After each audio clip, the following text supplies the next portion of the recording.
아드님의 묘를 당장 이장하셔야 합니다. 그렇지 않으면 사회기원 당신들이 이 관 속에 누워있게 될 것입니다. 어떡해? 말도 안 돼, 이보시오 중. 구룡산 자락, 아들의 봉분을 붙잡고 통곡하던 만석군 부부 앞에 나타난 8살 동자승. 아이답지 않은 서늘한 눈빛으로 무덤을 가리키며 뱉은 이 한마디는 비수가 되어 부부의 가슴을 찔렀습니다. 아드님의 묘를 당장 이장하셔야 합니다. 그렇지 않으면 사회기원 당신들이 이 관 속에 누워있게 될 것입니다. 대체 이 무덤 속에는 무엇이 들었기에 죽은 아들이 부모의 목숨까지 노린다는 것일까요? 만석군 집안을 집어삼키려는 검은 그림자와 무덤 속에 박힌 핏빛 비밀. 그 소름 돋는 진실이 지금 밝혀집니다. 사연 시작 전 구독 한 번만 눌러주신다면 그곳으로 행운이 가득히 뜰기를 바라겠습니다. 늦가을 구룡산 자락에는 차가운 빗줄기가 쉴 새 없이 쏟아지고 있었습니다. 하늘이 찢어질 듯 먹구름이 낮게 들이운 그 산비탈, 만석군 최만갑 부부는 아들의 봉분 앞에서 넋을 잃고 통곡을 하고 있었지요. 최만갑의 부인은 흙탕물에 젖은 치맛자락도 아랑곳 없이 봉분을 두 팔로 감싸 안으며 아들의 이름을 목이 쉬도록 불러댔습니다. 철이야, 내 아들아, 이 애미가 왔다.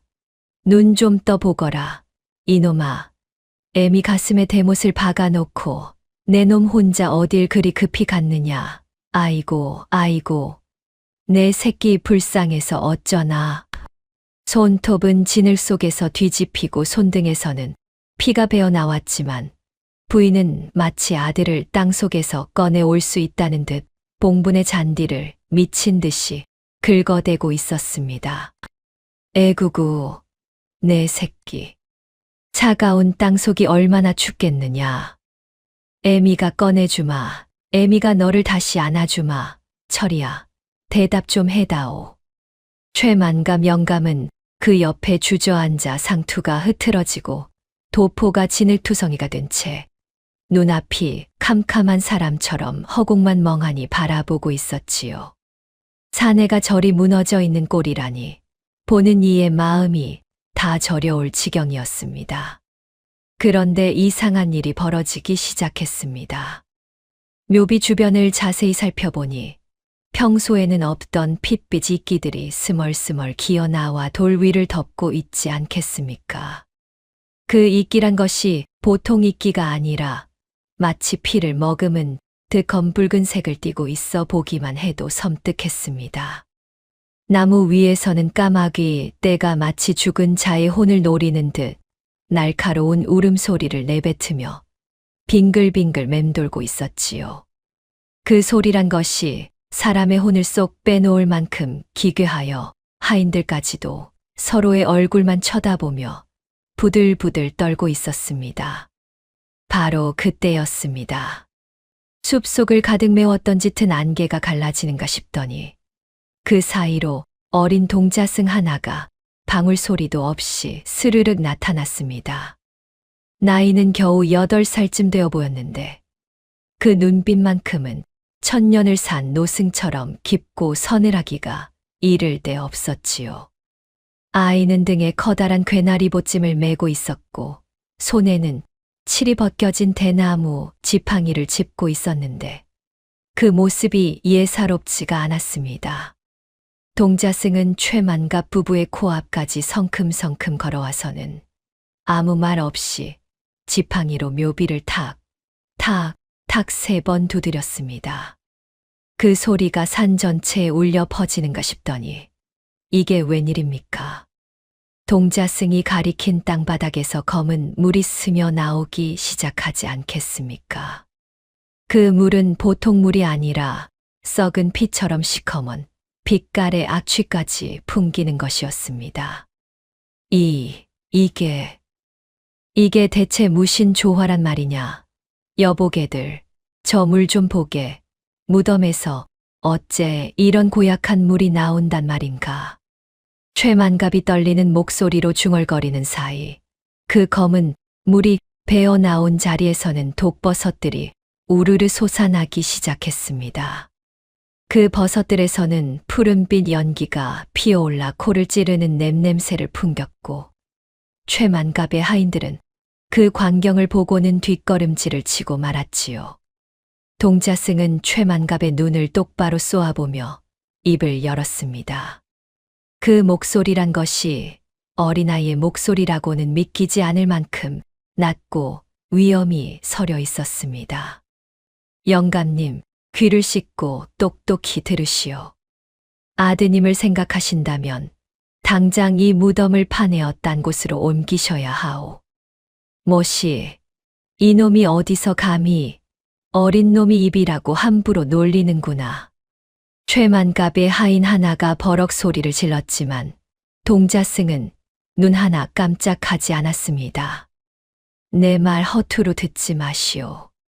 만약 사흘 밤이 지나기 전까지 이장을 하지 않으신다면 동자승이 천천히 손가락으로 최만갑 부부를 가리켰습니다.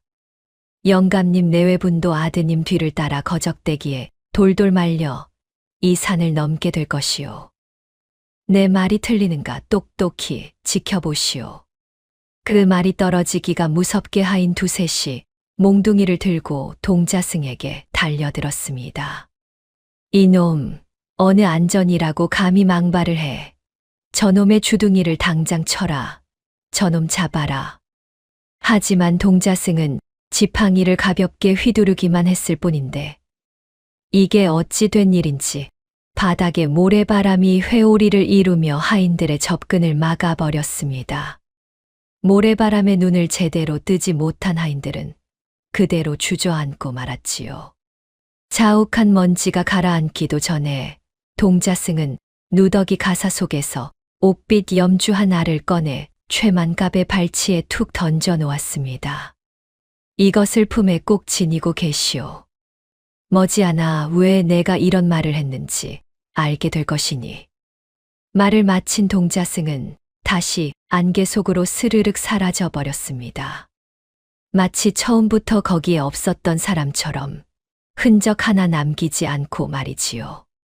최만갑은 떨리는 손으로 그 염주를 집어들었습니다. 손바닥에 닿는 순간 얼음장같이 차가운 기운이 팔을 타고 온몸으로 퍼져나갔습니다. 등골이 오싹해지고 온몸에 털이 쭈뼛서는 것이 이것이 예사 물건이 아니라는 것을 본능적으로 알 수 있었지요. 영감, 저 아이가 한 말 들었소. 사흘이라니, 우리가 죽는다니. 그게 대체 무슨 무시무시한 소리요. 부인이 겁에 질린 목소리로 물었지만 최만감 역시 입이 떨어지지 않았습니다. 바로 그때였습니다. 산 아래 마을에서 들개들의 하울링 소리가 밤하늘을 찢듯 울려 퍼지기 시작했습니다. 그 소리란 것이 마치 죽음을 알리는 전령의 나팔 소리 같아서 듣는 이들의 간담을 서늘케 했지요. 하늘을 올려다보니 석양이 지고 있었는데 그 빛깔이 보통 저녁놀이 아니었습니다. 마치 하늘에서 피가 쏟아질 듯 시뻘겋게 물들어 있지 않겠습니까? 불길한 징조가 이렇게 한꺼번에 쏟아지다니 이건 예사 일이 아니었습니다. 아이고, 산신령님, 용서해 주십시오. 살려 주십시오. 제가 무슨 죄를 지었다고 이런 일을 겪어야 합니까? 살려 주십시오. 부인은 공포에 질려 동자승이 사라진 안개를 향해 연신 머리를 조아리며 빌기 시작했습니다. 두 손을 모아 땅바닥에 이마를 찌으며 목이 쉬도록 살려달라고 외쳐댔지요. 최만갑이 다시 묘비 쪽을 돌아보았을 때 그의 눈에 믿기지 않는 광경이 들어왔습니다. 묘비 뒤편 흙 속에서 흰 천 조각이 삐져나와 있었는데 그것이 바로 아들이 입고 묻혔던 수의 자락이 아니겠습니까? 수의는 땅속 깊이 묻혀 있어야 할 것인데 어찌 된 일인지 흘 밖으로 튀어나와 있었습니다. 이럴 수가. 철이야, 내 수의가 왜 여기 나와 있느냐? 이게 무신 해괴망측한 일이란 말이냐? 최만갑은 쏘스라치게 놀라 뒷걸음질을 쳤습니다. 가슴이 쿵쾅거리고 숨이 턱턱 막혀 그 자리에 그대로 주저앉을 뻔했지요. 영감, 어서 이 산을 내려갑시다. 무서워서 못 있겠소. 저 아이 말대로 이 무덤에 귀신이 붙었나 보오. 어서요. 예. 부인이 최만갑의 팔을 붙잡고 애타게 외쳤습니다. 최만갑도 더 이상 그 자리에 머물 수가 없었습니다. 부부는 하인들을 재촉하여 황급히 산을 내려오기 시작했지요. 그런데 등 뒤에서 이상한 소리가 들려왔습니다. 아부지, 아부지. 바람 소리인지 아니면 정말로 아들이 부르는 소리인지 귀에 또렷하게 들려오는 것이었습니다. 최만갑은 뒤를 돌아보고 싶었지만 차마 고개를 돌릴 수가 없었습니다. 뒤를 돌아보는 순간 무슨 끔찍한 일이 벌어질 것만 같은 공포가 온몸을 짓눌렀기 때문이지요. 부부는 비틀거리며 산을 내려왔습니다. 뒤에서는 계속해서 바람 소리인지 울음소리인지 모를 소리가 따라왔고 하늘에서는 까마귀, 때가 그림자처럼 그들을 뒤쫓았습니다. 구룡산의 저녁 안개는 점점 짙어지고 있었고 그 안개 속에서 무언가 꿈틀거리는 그림자들이 어른거렸습니다. 최만갑은 품속의 염주를 꽉 움켜쥐었습니다. 차가운 옷구슬이 손바닥에 박히며 살점을 파고드는 듯했지만 그것만이 유일하게 자신이 살아있다는 것을 느끼게 해주는 증표였습니다. 사흘. 동자승이 말한 사흘이라는 시간이 마치 사형 집행일을 기다리는 죄수의 마음처럼 최만갑의 가슴을 짓누르고 있었습니다. 최만갑 일행이 집대문 앞에 당도하자마자 집사 조상태가 버선발로 헐떡이며 달려 나왔습니다. 그의 얼굴에는 걱정이 아주 대골만큼 가득한 표정이 역력했고 연신 두 손을 비비며 최만갑 부부에게 다가왔지요. 아이고, 나으리, 나으리, 이게 어찌 된 일이옵니까? 이 몸이 나으리 기다리느라 목이 석차나 빠지는 줄 알았사옵니다. 무탈이 돌아오셔서 정말 다행이옵니다. 조상태는 최만갑의 도포 자락에 묻은 진흙을 손으로 털어내며 과장되게 안타까워했습니다. 부인의 젖은 치마를 보고는 눈이 휘둥그레져서 혀를 차며 하인들을 들들 볶아대기 시작했지요. 야, 이놈들아, 뭐들 하고 있느냐? 어서 마님을 안채로 모시지 않고 당장 따뜻한 물부터 데워오너라. 마님 곧불이라도 드시면 내 놈들 목이 10개라도 모자랄 줄 알아라. 조상태의 목소리는 충성으로 아주 꽉 차 있는 듯 보였습니다. 하지만 그 목소리 구석구석에는 진심이라고는 눈꽃만큼도 담기지 않은 공허함이 서려 있었지요. 최만갑은 그저 힘없이 고개를 끄덕이며 사랑방으로 무거운 발걸음을 옮겼습니다. 조상태는 얼른 최만갑을 침상에 눕히고는 밖으로 나가 얼마 지나지 않아 김이 모락모락 나는 약탕관을 정성스레 들고 돌아왔습니다. 나으리, 산길의 기력이 아주 쏙 빠지신 모양이옵니다. 이 몸이 나으리 오시기만을 기다리며 보약 중에 보약을 다려 놓았사옵니다. 자, 어서 이 약을 드시고 푹 쉬시옵소서. 몸을 추스르셔야 아드님 마지막 길도 잘 갈무리하지 않겠사옵니까? 조상태는 사발에 짙은 갈색 약물을 천천히 따랐습니다. 최만갑이 약사발을 받으려 힘겹게 손을 내미는 순간 그의 시선이 조상태의 손목에 딱 멈추었습니다. 낡고 색이 바랜 가죽끈이 조상태의 손목에 칭칭 감겨 있었는데 그것은 분명 죽은 아들 철이가 살아생전을 몸바신처럼 차고 다니던 것과 똑같은 것이었지요. 최만갑의 손이 잠깐 덜덜 떨리며 멈칫했지만 조상태는 눈치채지 못한 듯 사발을 들이밀며 물러났습니다. 식기 전에 천천히 드시옵소서. 이 몸은 문 밖에서 딱 버티고 대기할 터이니 필요한 게 있으시면 언제든 부르시옵소서. 조상태가 방문을 닫고 나가자 최만갑은 약사발을 가만히 들여다보았습니다. 검붉은 약물 표면에는 이상한 기름기가 둥둥 떠 있어 보기만 해도 속이 메스꺼웠지요. 뭔가 석연치 않았습니다. 최만갑은 약사발을 입으로 가져가는 척하다가 조상태가 눈치채지 못하게 슬그머니 요 밑바닥으로 쏟아버렸습니다. 빈 사발만 덩그러니 남겨두고 말이지요. 깊은 밤 삼경이 되었습니다.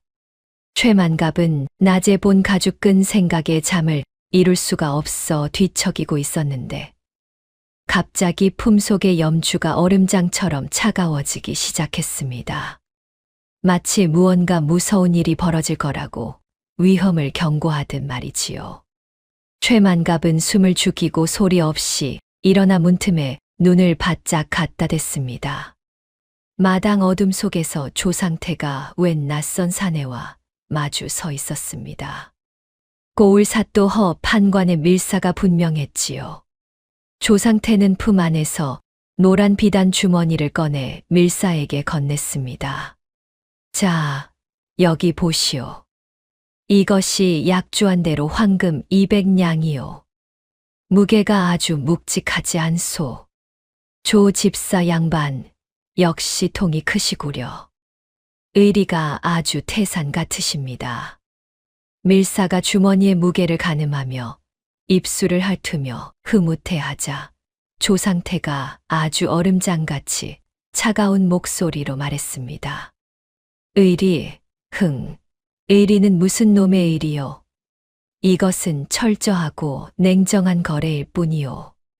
조상태의 목소리에는 평소 최만갑 앞에서 떨던 비굴함이 전혀 없었습니다. 내 아버지가 20년 전 고작 최씨 가문의 가법 하나 어겼다고 몽둥이질에 피를 쏟으며 죽어갔단 말이오. 그때 나는 10살밖에 안 된 어린 것이었소. 내 아버지가 기둥에 묶여 매질을 당하다 숨이 넘어가는 그 처참한 꼴을 이 두 눈으로 똑똑히 봤단 말이오. 조상태가 이를 갈며 주먹을 부들부들 떨었습니다. 그 핏물을 내 눈으로 지켜봤는데 내가 어찌 있겠소. 내 가슴 속엔 20년 된 구렁이가 한 마리 들어앉아 있단 말이오. 밀사가 금괴를 확인하며 음흉하게 물었습니다. 복수, 아니 복수만으로는 성에 안 차오. 저 최씨 가문의 재산을 내 입에 몽땅 집어넣어야 내 한이 풀릴 것 같소. 아주 뼈까지 씹어 먹어야 시원할 것 같단 말이오. 조상태의 얼굴이 달빛 아래 귀신처럼 흉측하게 일그러졌습니다. 그런데 말이오, 최만갑의 그 외아들 놈은 정말 잘 처리한 게 맞소. 말도 마시오. 내가 그놈 약사발에 독초 가루를 살짝 섞어 넣었더니 사흘도 못 가서 시커먼 피를 토하며 꽥 죽어버리더이다. 아주 통쾌해서 춤이라도 출 뻔했지 뭐요. 최만갑은 문틈 너머로 그 말을 듣는 순간 온몸에 피가 거꾸로 치솟았습니다. 손이 부들부들 떨려 문지방을 꽉 붙들지 않으면 그 자리에 그냥 주저앉을 것만 같았지요. 대단하시구려. 이제 저 늙은이만 처리하면 다 끝나는 것 아니오? 물론이지요. 하지만 저 영감이 숨이 넘어가기 전에 재산 양도 문서부터 확실히 챙겨야 하오. 그래야 뒤탈이 없지 않겠소. 조상태가 품속에서 최만갑의 인장을 꺼내 보였습니다. 보시오. 이 인장으로 이미 문서를 다 꾸며 놓았소. 최만갑 영감이 나를 양자로 삼고 모든 재산을 나 조상태에게 물려준다는 내용이지요. 아주 완벽하지 않소? 밀사가 감탄하며 물었습니다. 허허, 참으로 치밀하시구려. 그런데 만약 저 늙은이가 눈을 부릅뜨고 버티면 어쩌려 하시오. 버티긴 누굴 버틴단 말이오? 내가 매일 저녁 보약이랍시고 독을 조금씩 타서 먹이고 있으니 열흘도 못 가서 기운이 다 빠져 저절로 숨이 끊어질 것이요. 조상태가 작은 종이 봉지를 꺼내 밀사 앞에서 흔들어 보였습니다. 자, 보시오. 이것이 바로 그 비법의 독초 가루요. 저 영감의 아들놈을 죽일 때 썼던 것과 똑같은 것이란 말이오. 최만갑은 이를 더욱 세게 악물었습니다.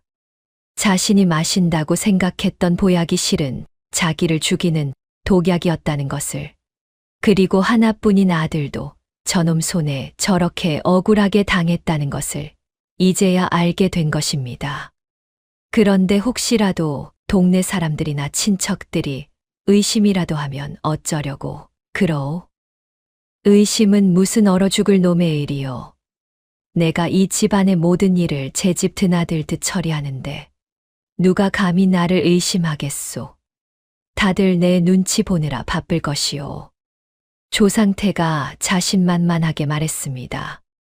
게다가 어사가 이고을로 내려온다는 소문이 파다하지 않소.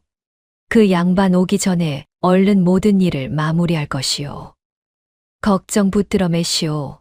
우리 허판관 나으리께서 이미 손을 다 써놓으셨소. 어사가 이고을 땅을 밟기도 전에 최만갑 저 늙은이를 영모죄로 엮어서 그 자리에서 즉결 처형할 준비를 다 끝냈단 말이오. 밀사의 말에 조상태가 아주 흐뭇한 미소를 지었습니다. 좋소, 아주 좋아. 그렇게만 된다면 20년 동안 품어온 내 한을 단번에 씻어내고 큰 소리치며 살겠구려. 으하하하. 두 사람은 어둠 속으로 사라지고 마당에는 다시 정막만이 흘렀습니다. 최만갑은 방으로 돌아와 바닥에 주저앉았습니다. 철이를, 내 아들을 저놈이 죽였구나. 뜨거운 눈물이 강물처럼 흘러내렸지만 소리 내어 울 수는 없었습니다. 조상태가 눈치챌까봐 이불로 얼굴을 푹 감싸고 소리 없이 흐느꼈지요. 최만갑은 품속의 염주를 꺼내 꽉 움켜쥐었습니다. 기다려라, 조상태. 내 놈의 죄값을 반드시 치르게 해주마. 내 목숨을 걸고라도 말이다. 다음 날 아침이 밝았습니다. 조상태는 아무 일 없다는 듯 다시 최만갑의 방으로 들어와 안색을 살폈습니다. 죽음의 문턱이 가까워졌는지 확인하려는 듯 그의 눈빛에는 은근한 기대가 서려 있었지요. 나으리, 밤새 별일 없으셨습니까? 자, 아침 진지 드실 시간이 옵니다. 조금이라도 드셔야 기운을 차리시지요. 최만갑은 이제 미리 준비한 연기를 시작했습니다. 손을 부들부들 떨며 조상태의 눈을 제대로 마주치지 못하는 척했지요. 입가에 침을 질질 흘리며 마치 중풍이 호되게 온 사람처럼 말도 제대로 잇지 못했습니다. 눈동자도 초점 없이 이리저리 헤매는 듯 굴렀지요. 나으리, 나으리, 이게 어찌 된 일이옵니까? 정신 좀 차려보십시오. 조상태가 짐짓 깜짝 놀란 척 소란을 피웠지만 그의 입가에는 감출 수 없는 미소가 실룩거리고 있었습니다. 독이 제대로 퍼지고 있다는 확실한 증거였으니까요. 조상태는 밖을 향해 목청을 높여 외쳤습니다. 야, 이놈들아, 큰일 났다. 주인 어른께서 곡기를 끊으신 지 사흘이나 되시더니 결국 쓰러지셨다. 어서 장례 준비를 서두르거라. 옷감도 준비하고 관도 짜오너라. 그의 목소리에는 슬픔이 아닌 기쁨이 아주 가득 담겨 있었지요. 하인들이 황급히 뛰어나가자 집안은 순식간에 곡소리로 가득 찼습니다. 여기저기서 통곡 소리가 터져 나오고 흰 배를 자르는 가위 소리가 사각사각 들려왔지요. 조상태는 최만갑의 방에서 슬그머니 나와 곳간으로 향했습니다. 그리고 최만갑이 늘 목숨처럼 차고 다니던 곳간 열쇠를 슬쩍 가로채어 자신의 허리춤에 단단히 채웠지요. 이제 며칠만 더 버티면 이 만석군의 재산이 몽땅 내 것이다. 내 세상이란 말이다. 조상태의 눈빛이 탐욕으로 번들거렸습니다. 한편 방 안의 최만갑은 이불 속에서 동자승이 준 염주를 꺼내 꽉 움켜쥐었습니다. 차가운 옥구슬이 손바닥을 파고들어 아플 정도였지만 그는 더욱 세게 쥐었습니다. 철이야.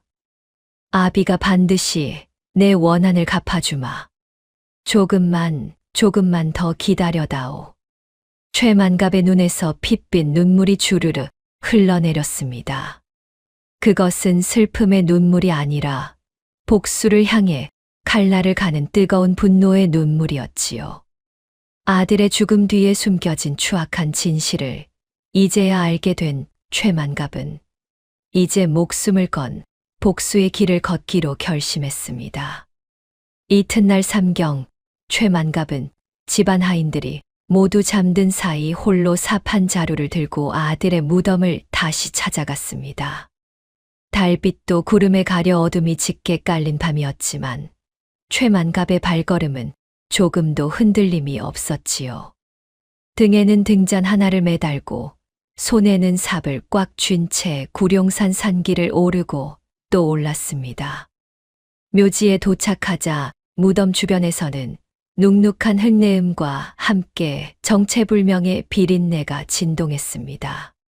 코를 찌르는 그 냄새란 것이 마치 썩은 고기 같기도 하고 독버섯 같기도 한 이상한 냄새였지요. 최만갑은 등잔을 봉분 옆에 세워두고 동자승이 일러준 대로 땅바닥에 귀를 바짝 갖다 댔습니다. 순간 최만갑의 눈이 커졌습니다. 흙벽 너머에서 무언가 긁는 듯한 소리가 희미하게 들려오지 않겠습니까? 그리고 그 소리 사이로 아들의 애처로운 신음 같은 것이 환청처럼 들려왔습니다. 최만갑은 더 이상 참을 수가 없었습니다. 미친 듯이 삽질을 시작했습니다. 오냐, 철이야. 이 아비가 왔다. 조금만 참거라. 이 몹쓸 흙더미를 아비가 다 치워주마. 내 놈을 가둔 그 나쁜 놈들을 내가 가만두지 않으마. 어서 나가자. 내 새끼야. 삽이 흙을 파헤칠 때마다 땅속에서 짙은 보랏빛 연기가 피어올랐고 그 연기는 마치 귀신불처럼 으스스하게 흔들렸지요. 한참을 파내려가자 드디어 아들의 관 덮개가 모습을 드러냈습니다. 하지만 최만갑이 본 광경은 너무나도 끔찍했습니다. 관 주위에는 구리로 만든 7개의 말뚝이 대모처럼 깊숙이 박혀 있었던 것입니다. 이것이 대체 세상에 이럴 수가. 이 쳐 죽일 놈, 사람이 어찌 이토록 모질 수가 있단 말이냐? 최만갑의 목소리가 부들부들 떨렸습니다. 그 말뚝들은 바로 악명 높은 칠성 말뚝이었습니다. 죽은 자의 영혼을 영원히 땅속에 가두어 환생하지 못하게 만드는 가장 독한 저주의 도구였지요. 아들을 죽인 것도 모자라 영혼까지 이 흉측한 말뚝으로 짓눌러 놓다니. 조상태, 이 악마 같은 놈, 내 놈이 그러고도 사람이냐. 내 오늘 이 말뚝을 다 뽑아버리고 내 놈의 목을 치리라. 각 말뚝에는 조상태가 평소 사용하는 특이한 붉은 명주실이 칭칭 감겨 있었습니다. 최만갑은 그 명주실을 보는 순간 온몸에 소름이 돋았습니다. 그 실은 조상태가 늘 서책을 묶을 때 쓰던 것과 똑같은 것이었으니까요. 등잔불을 가까이 가져가 말뚝 끝을 자세히 살펴보니 거기에는 글자가 새겨져 있었습니다. 최씨 가문의 대를 영원히 끊으리라. 최만갑은 이를 악물었습니다. 조상태가 아들을 죽인 것도 모자라 영혼까지 가두어 환생하지 못하게 한 것입니다. 최만갑은 떨리는 손으로 첫 번째 말뚝을 잡고 힘껏 뽑았습니다. 에잇, 이 몹쓸 것, 당장 빠지거라. 내 아들을 괴롭히는 이 저주받은 말뚝아. 말뚝이 빠지는 순간 땅속에서 검은 물이 콸콸 솟구쳐 올라 주변의 바위들을 시커멓게 물들였지요. 그 물에서는 지독한 악취가 풍겨나와 최만갑은 코를 막아야 했습니다. 두 번째, 세 번째 말뚝을 뽑아낼 때마다 땅이 울리는 듯한 소리가 났습니다. 그리고 일곱 번째 말뚝을 마지막으로 뽑아냈을 때 무덤 속에서 기이한 일이 벌어졌습니다. 팔뚝만한 흑색 구렁이들이 수십 마리 기어 나와 사방으로 흩어지기 시작한 것입니다. 구렁이들은 마치 어디론가 가야 할 곳을 아는 듯 일제히 산 아래 조상태의 집 방향으로 기어갔지요. 저것들이 오냐, 가서 그 원수 놈의 목을 죄어버리거라. 죽은 내 아들의 한을 내 놈들이 대신 갚아주려무나. 최만갑은 그 광경을 보며 등골이 오싹해졌습니다. 하지만 이제 와서 물러설 수는 없었습니다. 최만갑은 관 옆의 틈새를 살펴보기 시작했습니다. 손으로 흙을 조심스럽게 헤치자 무언가 단단한 것이 손에 잡혔지요. 그것은 끝이 깨진 옥빛 약병 조각이었습니다. 최만갑은 그 약병을 보는 순간 가슴이 철렁 내려앉았습니다. 이건 상태놈이 항상 품고 다니던 그 약병이 아니더냐. 아들놈한테 이 독약을 먹인 것이 확실하구나. 이 증거를 찾았으니 이제 내 놈은 꼼짝 말하다. 약병 안쪽에는 아직도 하얀 가루가 조금 남아 있었고 그것이 바로 독약이라는 것을 본능적으로 알 수 있었습니다. 바로 그때였습니다. 숲속에서 흰 나비 한 마리가 날아와 묘비 위에 살포시 앉았습니다. 그러자 달빛 아래 동자승 무명의 형상이 서서히 나타났지요. 무명은 말없이 지팡이를 휘둘러 관 주위를 돌았습니다. 그러자 관을 감싸고 있던 검은 기운이 서서히 걷히기 시작했습니다. 마치 아침 안개가 햇살에 사라지듯 부정한 기운이 사라지는 것이었지요. 무명이 처음으로 입을 열었습니다. 이제 도령님의 혼이 조금이나마 편안해지셨을 것입니다. 저 말뚝들이 도령님의 목을 조르고 있었으니 그 고통이 얼마나 심했겠습니까?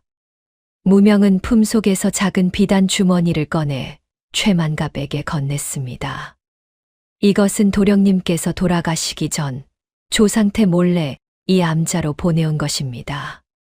영감님께서 꼭 보셔야 할 내용이니 어서 펼쳐보십시오. 최만갑은 떨리는 손으로 주머니를 받았습니다. 주머니를 여니 안에는 아들이 쓴 편지가 피 묻은 채 접혀 있었습니다. 등잔불을 가까이 가져가 편지를 펼쳐보니 아들의 떨리는 필체가 눈에 들어왔습니다.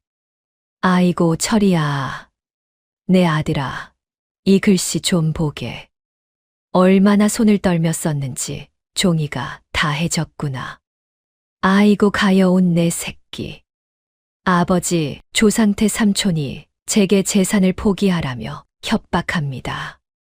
저는 거부했지만 그가 아버지를 해칠까 두려워 억지로 각서를 써주었습니다. 아버지, 삼촌을 조심하십시오. 편지는 거기서 끊겨 있었습니다. 아마도 조상태에게 들킬까봐 급히 숨긴 것이겠지요. 최만갑의 눈에서 뜨거운 눈물이 주르르 흘러내렸습니다.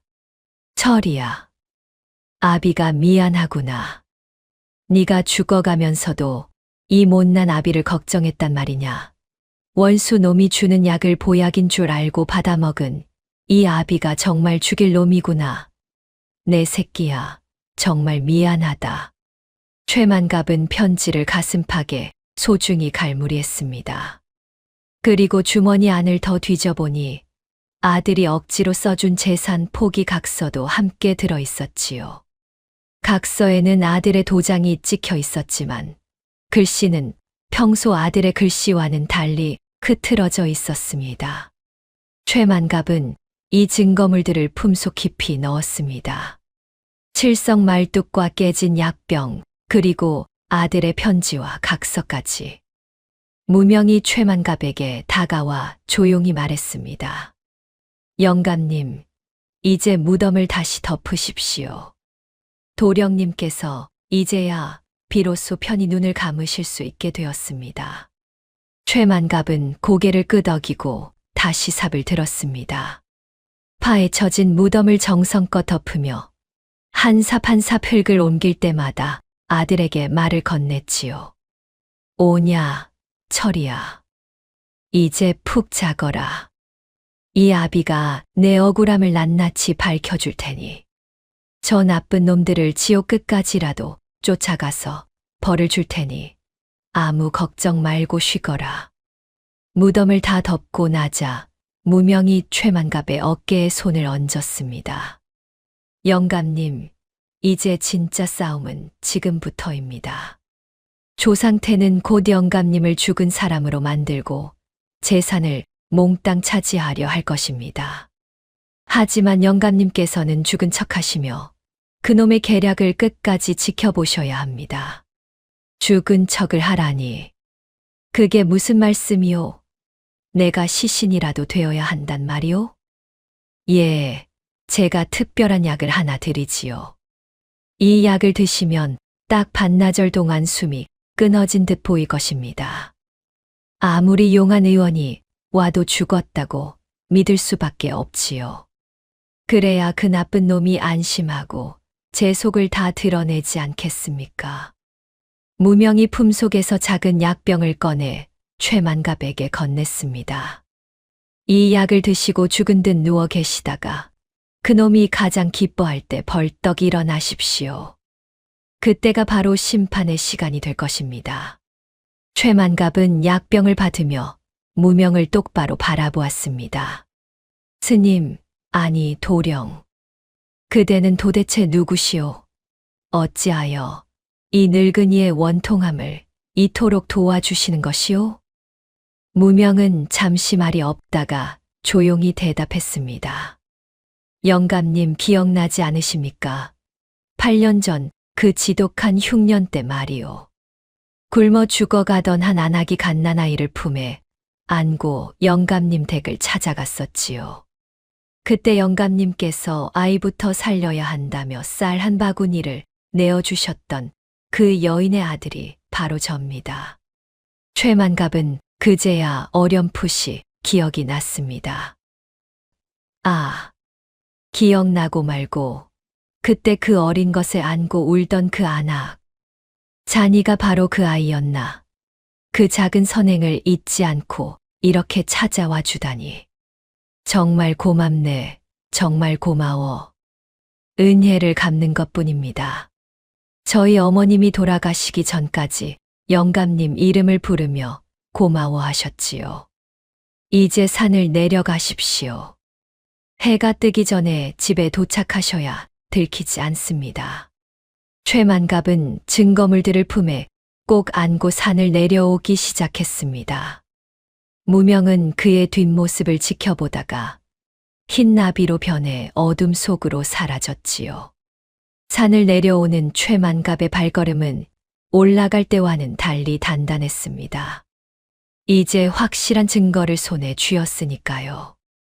동쪽 하늘이 희미하게 밝아오기 시작했습니다. 심판의 날이 곧 밝아올 것이었습니다.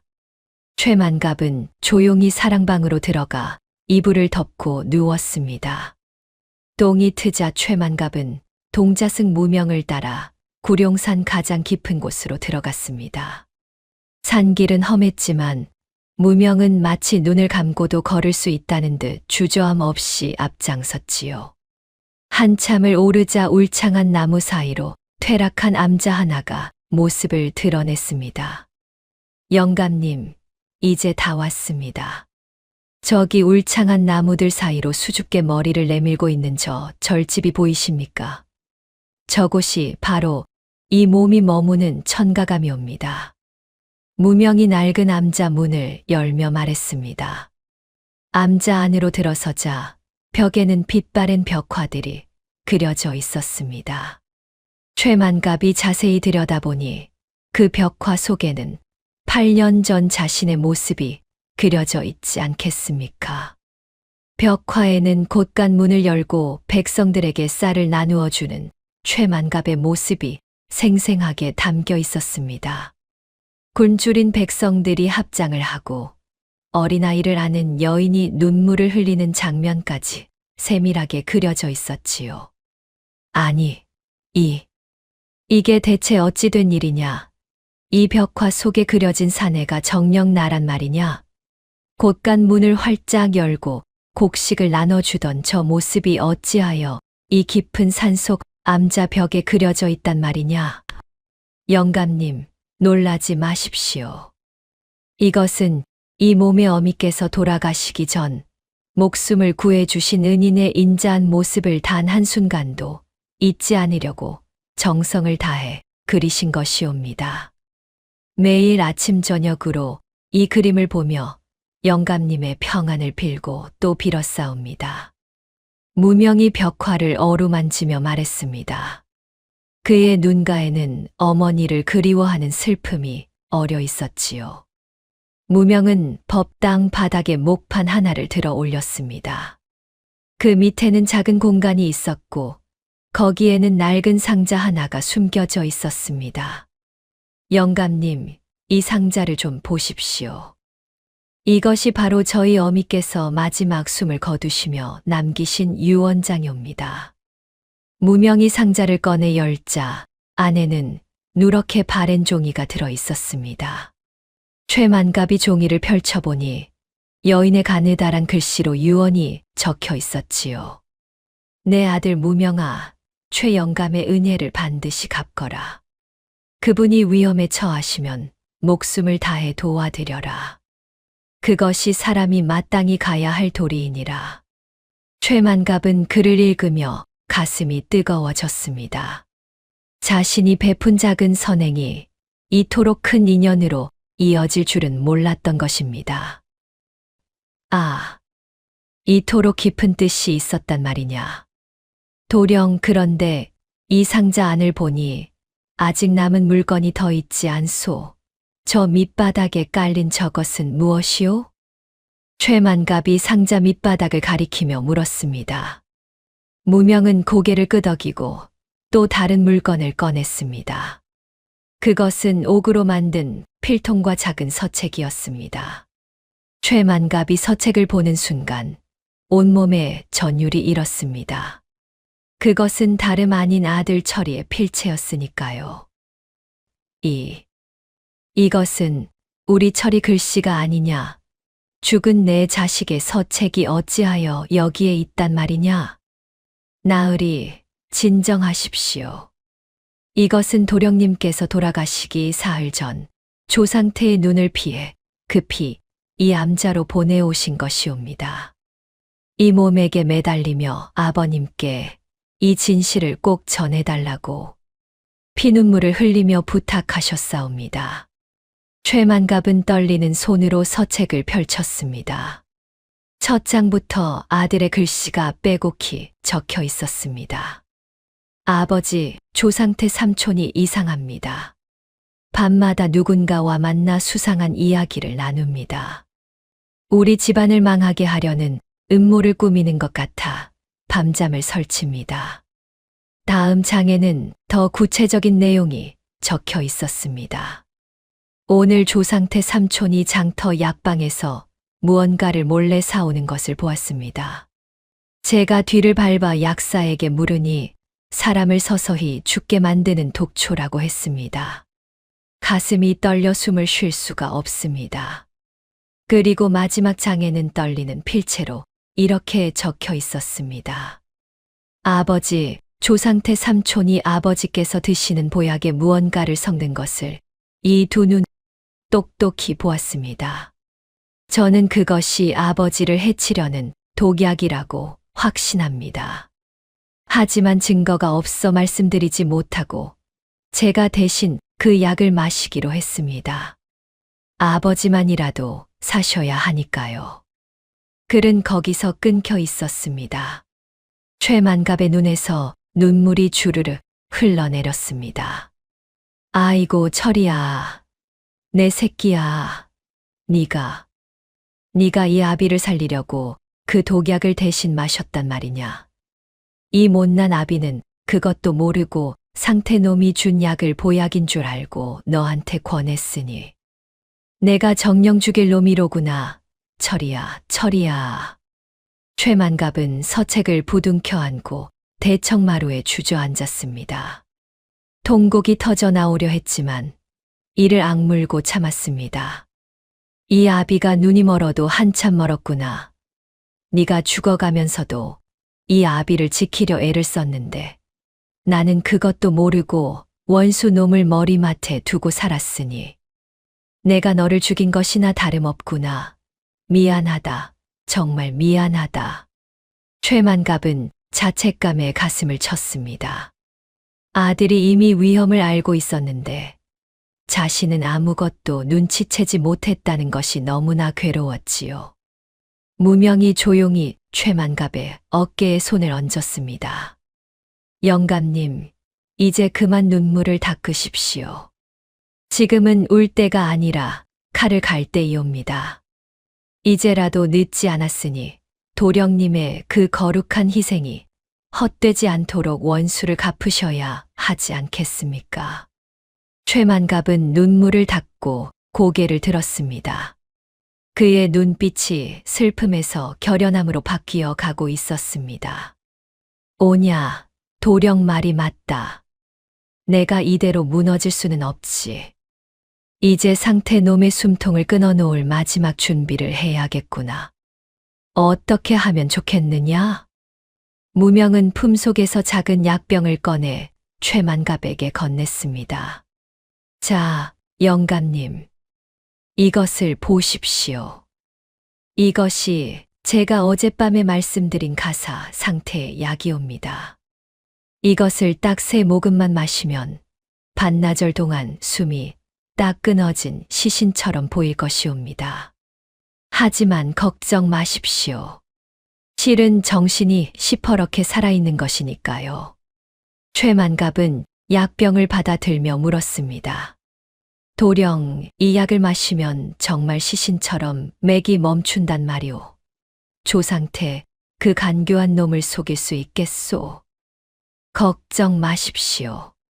숨소리도 들리지 않고 맥박도 멈추니 천하의 명의가 와도 죽었다고 믿을 수밖에 없습니다.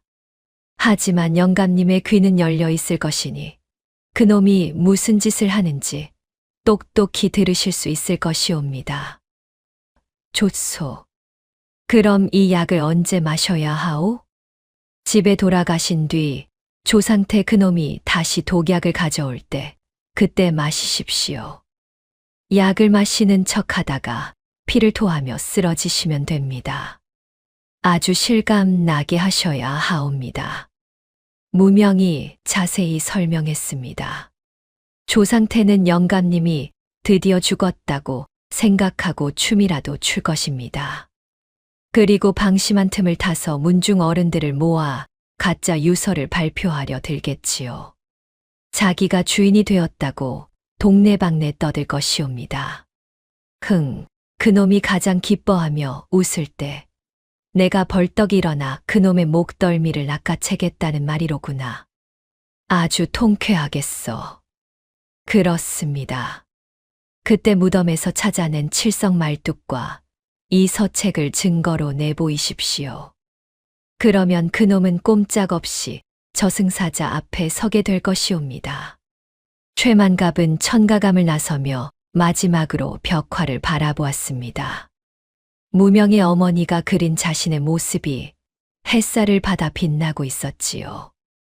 은혜를 베풀면 반드시 돌아온다고 하더니 8년 전 그 쌀 한 바구니가 오늘 내 목숨을 구하는구나. 참으로 고맙소. 정말 고맙소. 최만갑은 암자 앞에서 깊은 절을 올렸습니다. 무명의 어머니에게 그리고 자신을 도와주는 무명에게 감사하는 마음을 담아서 말이지요. 집에 돌아온 최만갑은 방에 누워 조상태가 오기를 기다렸습니다. 과연 저녁 무렵 조상태가 다시 약을 가지고 들어왔습니다. 나으리, 오늘 약은 기가 막히게 잘 다려졌사옵니다. 장터 의원이 말하길 이 약만 드시면 기력이 번쩍 나고 아드님 잃은 슬픔도 잊으실 거라 하더이다. 자, 어서 한 사발쭉 들이키시지요. 조상태가 사발의 약을 따르며 환하게 웃었습니다. 하지만 그 웃음 뒤에는 아기가 숨어 있었지요. 최만갑은 약사발을 받아 입으로 가져갔습니다. 하지만 마시는 척하면서 미리 품속에 숨겨둔 무명의 약을 몰래 입에 넣었습니다. 그리고 약사발의 독약은 소매 속으로 흘려보냈지요. 잠시 후 최만갑은 갑자기 가슴을 움켜쥐며 괴로워하기 시작했습니다. 아이고, 나으리, 나으리, 어찌 그러십니까? 정신 좀 차려보십시오. 이놈들아, 주인 어른이 이상하시다. 어서 와보거라. 조상태가 놀란 척 소리를 질렀지만 그의 눈빛에는 기대감이 번뜩이고 있었습니다. 최만갑은 입에서 붉은 물을 토해냈습니다. 미리 준비해둔 달개 피였지만 조상태는 진짜 피인 줄 알았지요. 최만갑이 마지막 신음을 내뱉고는 그대로 축 늘어졌습니다. 눈을 감고 숨을 멈추니 정말로 죽은 사람처럼 보였습니다. 조상태는 최만갑의 코 밑에 손을 대보고 맥박을 짚어보았습니다. 숨도 없고 맥박도 없었습니다. 죽었다. 드디어 이 늙은이가 죽었어. 이제 이 만석군의 재산은 몽땅 내 것이다. 내 세상이야. 조상태의 얼굴에 환희의 미소가 번졌습니다. 그는 더 이상 참지 못하고 방 밖으로 뛰어나가며 소리쳤습니다. 아이고, 곡소리 내어라. 주인 어른께서 돌아가셨다. 나으리가 운명하셨단 말이다. 하인들이 우르르 달려왔고 최만갑의 부인은 기절할 듯 통곡했습니다. 영감, 영감, 어찌 나만 두고 이렇게 가십니까? 아이고, 철이 따라가시는 겁니까? 영감님.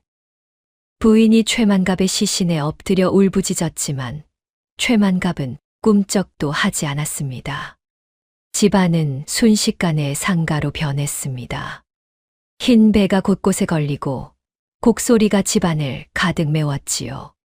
조상태는 겉으로는 슬픈 척 얼굴을 가렸지만 혼자 있을 때는 입가에 미소를 감추지 못했습니다. 이제 열쇠도 내 손에 있고 인장도 내 손에 있다. 내일 아침이면 문중 어른들 앞에서 내가 이 집의 주인임을 선포할 것이야. 조상태는 곳간으로 가서 쌓여있는 재산을 바라보며 황홀해했습니다. 한편 무명은 마을 저작거리를 돌아다니며 사람들에게 소문을 퍼뜨리고 있었습니다. 보시오들 들었소. 만석군 최영감이 돌아가셨다는데 그게 다 재산을 노린 누군가한테 당한 거라지 뭐요. 아드님 죽음도 예사롭지 않다는데 말이오. 맞소, 나도 들었소. 그 집 집사 조상태라는 놈이 아주 수상쩍다던데. 눈빛이 평소랑 다르더란 말이오. 소문은 마을 전체에 빠르게 퍼져나갔고 사람들은 수군거리기 시작했지요. 조상태의 집 마당에는 밤마다 이상한 일들이 벌어지기 시작했습니다. 검은 나비떼가 몰려들어 창문을 두드렸고 정체불명의 방울 소리가 들려왔지요. 하인들은 공포에 떨며 서로의 얼굴만 쳐다보았습니다. 아이고, 무서워라. 저 소리 좀 들어보게. 저게 정령 도련님 귀신이 내는 소리 아니겠나? 억울해서 못 떠나고 저러시는 게지. 하인들의 속삭임에 조상태도 불안해지기 시작했습니다. 하지만 이제 와서 물러설 수는 없었습니다. 귀신이든 뭐든 다 필요 없다. 내일 아침이면 문중 어른들이 오실 것이고 유서만 발표하면 다 내 세상이 되는 거야. 귀신 따위가 뭘 어쩌겠어. 조상태는 자신을 다독이며 밤을 지새웠습니다. 최만갑의 시신이 놓인 방에서는 부인이 밤새 곡을 하고 있었습니다. 하지만 최만갑은 죽지 않았습니다. 무명의 약 덕분에 가사 상태에 빠져 있을 뿐이었지요. 폭풍 전야 같은 정적이 최씨 가문을 감싸고 있었습니다. 조상태는 욕망이 완성될 마지막 날에 해가 뜨기만을 손꼽아 기다렸습니다. 하지만 그는 몰랐습니다. 자신의 모든 죄가 곧 백일하에 드러날 것이라는 것을 말이지요. 셋째 날 아침 최만갑의 사랑방에는 가문의 문중 어른들과 마을의 유력자들이 엄숙한 표정으로 가득 모여들었습니다. 상주 자리에는 조상태가 앉아 있었는데 그는 흰 상복을 입고 굵은 배로 만든 두건을 쓰고 있었지요. 하지만 그의 눈빛은 슬픔이 아닌 기대감으로 번들거리고 있었습니다. 애구구, 아이고, 나으리, 어찌 그리 급히 가셨단 말씀입니까? 어르신들, 바쁘신 와중에 이렇게 걸음해 주셔서 정말 몸둘 바를 모르겠사옵니다. 오늘 제가 여러분을 모신 것은 우리 주인 어른께서 마지막 숨을 거두시기 전에 제게 남기신 간절한 유언이 있기 때문이옵니다. 조상태가 눈가에 억지로 침을 발라 눈물을 만들며 말했습니다. 문중 어른 하나가 고개를 갸웃하며 물었습니다. 뭐라, 유언이라니? 만갑이가 평소에 그런 말 한마디 없었는데 갑자기 웬 유언이란 말이냐? 그것도 자네한테만 남겼단 말인가? 그렇사옵니다, 어른. 돌아가시기 사흘 전이었지요. 저를 조용히 머리맡으로 부르시더니 힘겨운 손길로 직접 유서를 작성해 주셨사옵니다. 제게 가문을 잘 부탁한다며 피눈물을 흘리셨지요. 조상태는 품속에서 정성스럽게 접은 종이 한 장을 꺼냈습니다. 그리고 천천히 펼쳐 들고 가증스러운 목소리로 낭독을 시작했지요. 자, 똑똑히 들어보십시오. 나 최만갑은 정신이 온전할 때 이 유서를 작성하노라. 하나뿐인 외아들을 먼저 보내고 대를 이을 자손이 없으니 나의 먼 친척이자 십수년을 그림자처럼 나를 섬겨온 충직한 집사 조상태를 양자로 삼노라. 문중 어른들이 웅성거리기 시작했습니다. 조상태는 더욱 목소리를 높여 계속 읽어 내려갔습니다. 이에 나의 전 재산과 만석군 집안의 모든 권한을 조상태에게 물려주노라. 이것은 나의 마지막 소원이자 확고한 뜻이니 문중의 어느 누구도 이를 거역하거나 토를 달지 말지어다. 조상태는 유서 끝에 선명하게 찍힌 최만갑의 인장을 사람들 앞에 내보였습니다. 자, 보십시오.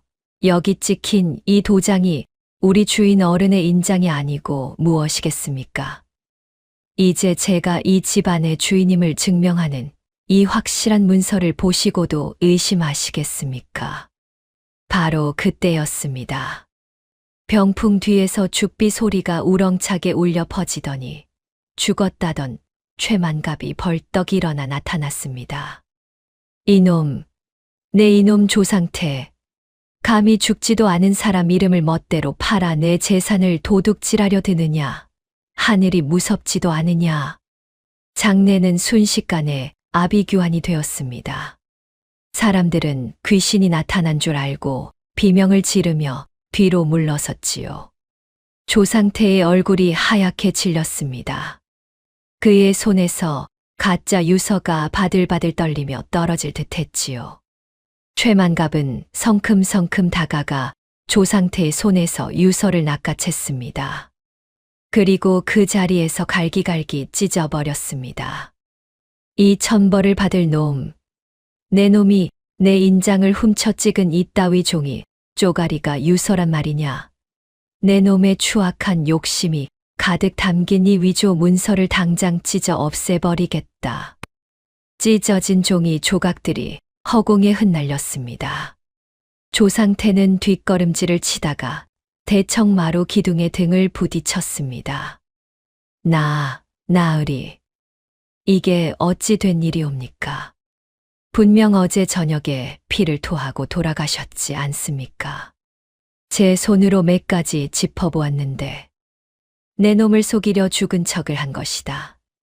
내 놈이 내 아들을 죽이고 내 재산까지 가로채려던 그 간악한 꾀를 내 두 눈으로 똑똑히 보고 내 귀로 낱낱이 듣기 위해서 말이다.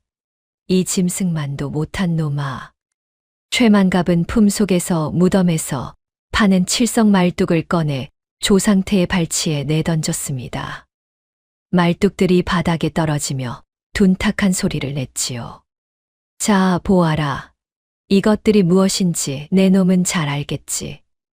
내 아들을 독살한 것도 모자라 영혼까지 땅속에 가두어 환생조차 못하게 하려고 박아놓은 그 저주받은 칠성 말뚝 아니냐. 내 놈이 쓰던 붉은 명주실이 여기 그대로 감겨 있거늘 어디서 발뺌하려 드느냐. 저것은 아니옵니다. 나으리, 저는 모르는 일이옵니다. 누군가 저를 모함하려고. 조상태가 말을 더듬었습니다. 최만갑은 다시 품속에서 피 묻은 아들의 서책을 꺼내 조상태 앞에 펼쳐 보였습니다. 입 닥쳐라. 그리고 이것을 보아라. 내 아들 철이가 죽기 전 내 놈의 눈을 피해 남겨놓은 서책이다. 여기 내 놈이 내 약사발에 독초 가루를 타는 것을 목격했다고 피눈물로 적혀 있거늘. 그래도 오리발을 내밀 것이냐. 서책에 떨리는 필체가 문중 어른들의 눈에 들어왔습니다. 사람들은 경악하며 조상태를 노려보기 시작했습니다. 세상에 이럴 수가. 상태 자니가 정녕 우리 도령님을 죽였단 말인가. 매일 보약이라고 다려다 바치더니 그게 사람 죽이는 독약이었단 말인가. 이런 쳐 죽일 놈을 봤나. 한 문중 어른이 부들부들 떨며 소리쳤습니다. 조상태는 이제 변명할 길이 없다는 것을 깨달았습니다. 그의 얼굴이 잿빛으로 변하며 식은땀이 주르륵 흘러내렸지요. 아니옵니다. 어르신들 진정하십시오. 이것은 다 저 늙은이가 지어낸 거짓부렁이옵니다. 제가 그럴 리가 있겠습니까? 조상태가 뒷걸음질을 치다가 대청마루 구석에 놓인 청자 화병을 발로 차 깨트리고 말았습니다.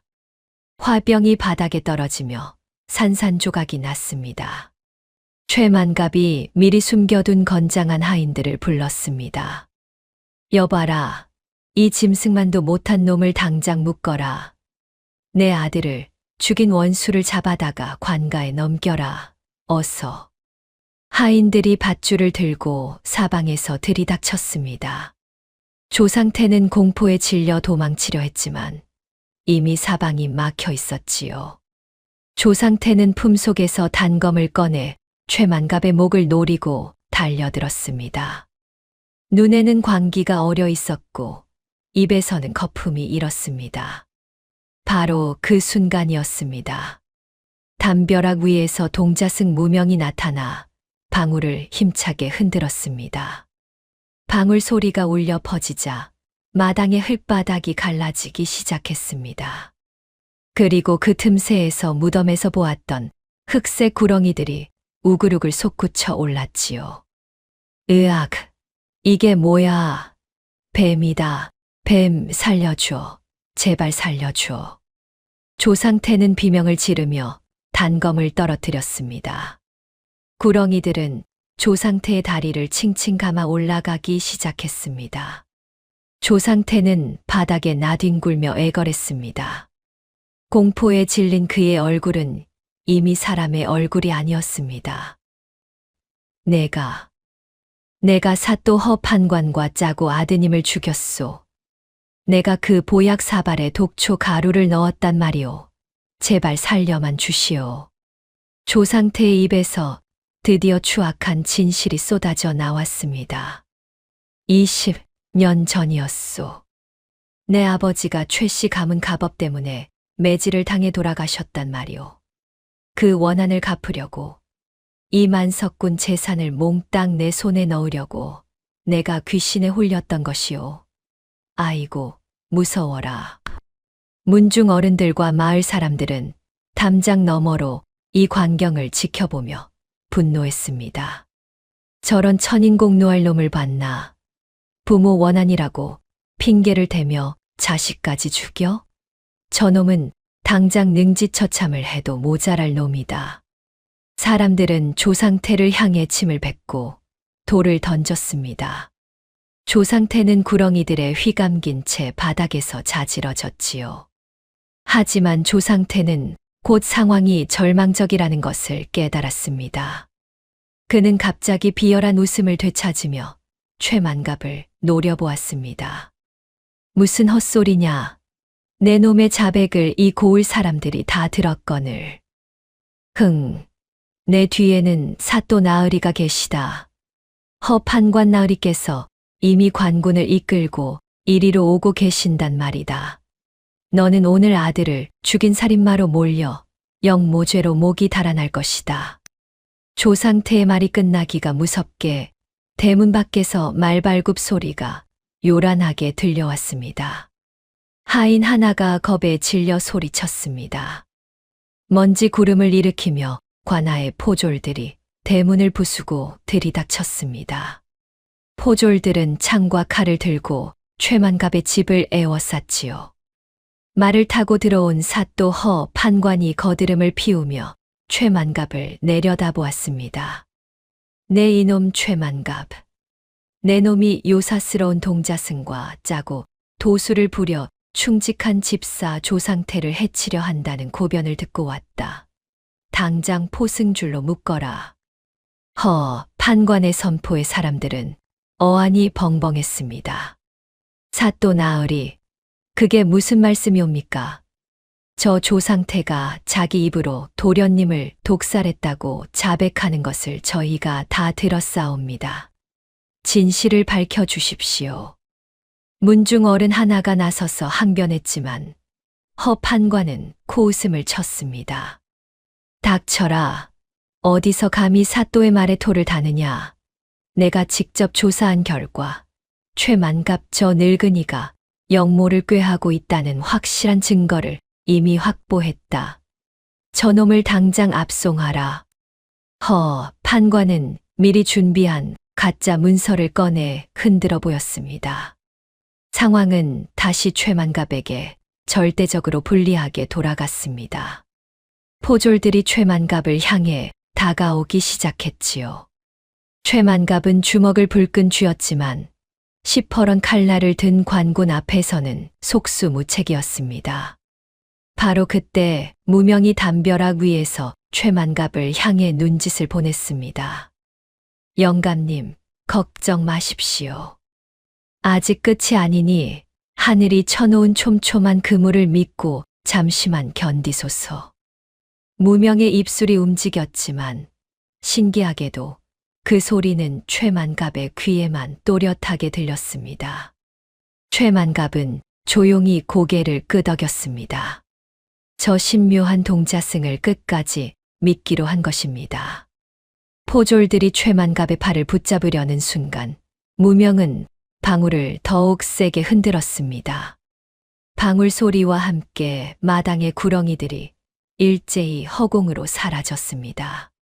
마치 처음부터 없었던 연기처럼 흩어져 버린 것이지요. 조상태는 구렁이들이 사라지자 다시 기운을 차려 비열하게 웃었습니다. 사또 나으리, 어서 저놈을 잡아 넣으십시오. 저놈 때문에 제가 죽을 뻔했사옵니다. 당장 옥에 가두어 목을 쳐버리십시오. 조상태가 포졸들을 향해 소리쳤습니다. 포졸들이 최만갑을 포박하려 하자 최만갑의 부인이 비명을 지르며 남편 앞을 막아섰습니다. 안 됩니다. 우리 영감님은 아무 죄가 없습니다.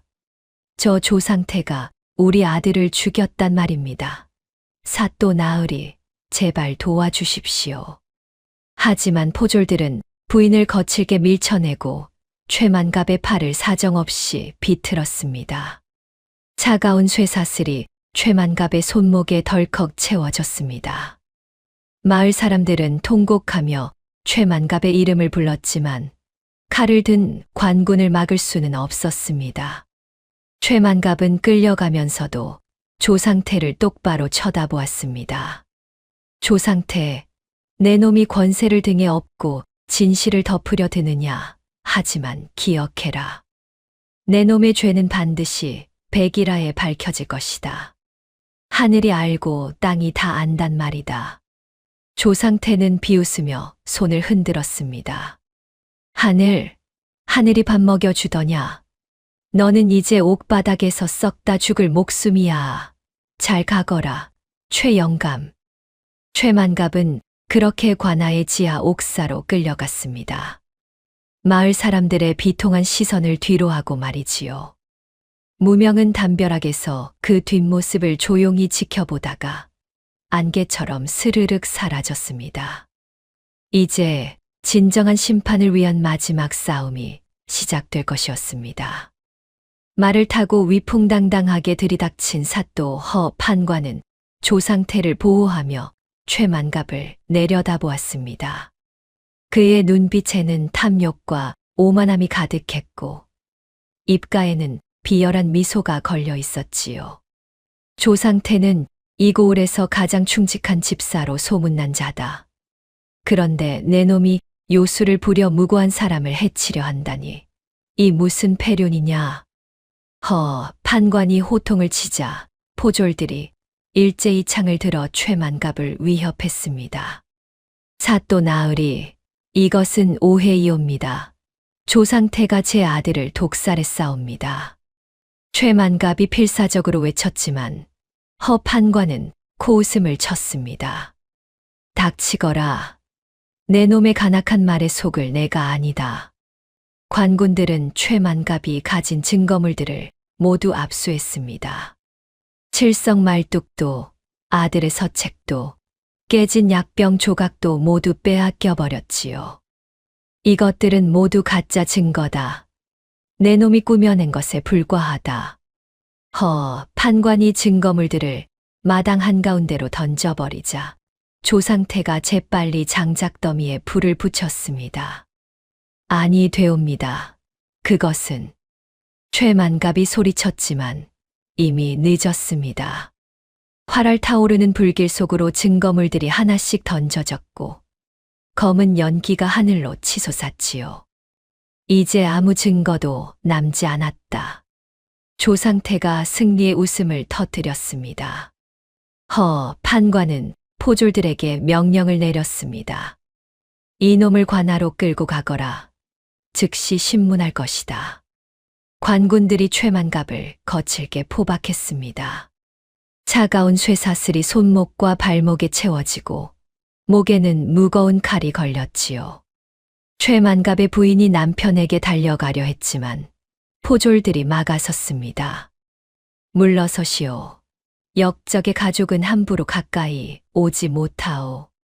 최만갑은 부인을 향해 고개를 끄덕여 보였습니다. 걱정하지 말라는 뜻이었지만 부인의 눈에서는 눈물이 끝없이 흘러내렸지요. 최만갑은 차가운 쇠사슬에 묶인 채 마을 사람들의 비통한 시선을 뒤로하고 관아로 끌려갔습니다. 사람들은 통곡하며 최만갑의 이름을 불렀지만 관군 앞에서는 아무것도 할 수 없었습니다. 하늘이 무너지는구나. 저런 충신을 역적으로 모는 세상이 어디 있단 말이냐. 마을 사람들의 울부짖음이 하늘을 찔렀지만 허 판관은 비웃기만 했습니다. 관아에 도착한 최만갑은 지하 옥사로 끌려 내려갔습니다. 옥사 바닥에는 쥐들이 들끓고 있었고 곰팡이 냄새가 진동했습니다. 벽에는 핏자국과 손톱 자국이 어지럽게 남아 있어 얼마나 많은 죄수들이 이곳에서 고통받았는지 짐작할 수 있었지요. 이놈을 단단히 묶어 놓아라. 포졸들이 최만갑을 벽에 사슬로 채웠습니다. 손과 발은 물론이고 목까지 쇠사슬에 묶여 꼼짝할 수 없게 되었지요. 그리고 포졸들은 최만갑에게 매질을 시작했습니다. 이놈, 영모를 꾀한 죄를 자백하거라. 곤장이 최만갑의 등을 후려쳤습니다. 한 대, 두 대, 세 대. 매질이 계속될수록 최만갑의 도포는 갈기갈기 찢겨 나갔습니다. 최만갑은 신음을 삼키며 이를 악물었습니다. 하지만 자백은 하지 않았습니다. 이놈이 끝까지 버티는구나. 더 세게 쳐라. 포졸들의 매질이 더욱 거세졌습니다. 최만갑의 등에서 피가 배어 나왔고 옥사 바닥에 핏방울이 뚝뚝 떨어졌지요. 해가 지고 깊은 밤이 되었습니다. 조상태가 홀로 옥사 창살 너머로 나타났습니다. 조상태가 창살을 붙잡고 조롱했습니다. 조상태, 내 놈은 반드시 그 죄값을 치르게 될 것이다. 최만갑이 힘없이 중얼거렸습니다. 죄값, 내일 새벽이면 내 재산은 내 것이 되고 내 목은 장대에 걸릴 것이다. 조상태는 품속에서 재산 양도 문서를 꺼내 최만갑 앞에서 흔들어 보였습니다.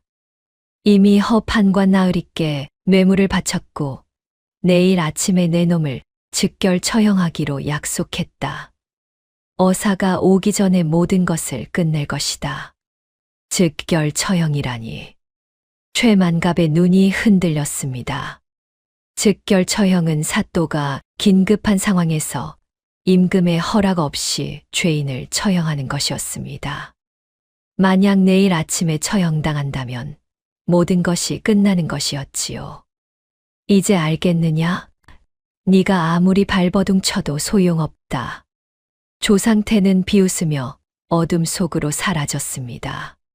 최만갑은 차가운 옥사 바닥에 쓰러졌습니다. 온몸이 욱신거렸고 매를 맞은 등에서는 피가 계속 흘러나왔습니다. 한편 허판관은 관아 집무실에서 최만갑의 전 재산을 몰수한다는 압수 목록을 작성하고 있었습니다. 붓을 들어 문서에 자신의 옥새를 찍으며 승리의 술잔을 기울였지요. 최만갑의 재산 중 절반은 내 것이 되는구나. 판관은 이미 조상태와 재산을 나누기로 약속한 상태였습니다. 절망에 빠진 최만갑이 벽에 머리를 기대고 있을 때 창살 사이로 푸른빛을 내는 나비 한 마리가 날아들었습니다. 나비는 최만갑의 어깨 위에 살포시 앉았지요. 그러자 동자승 무명의 목소리가 최만갑의 귀에 속삭이듯 들려왔습니다. 영감, 아직 희망을 버리지 마시옵소서.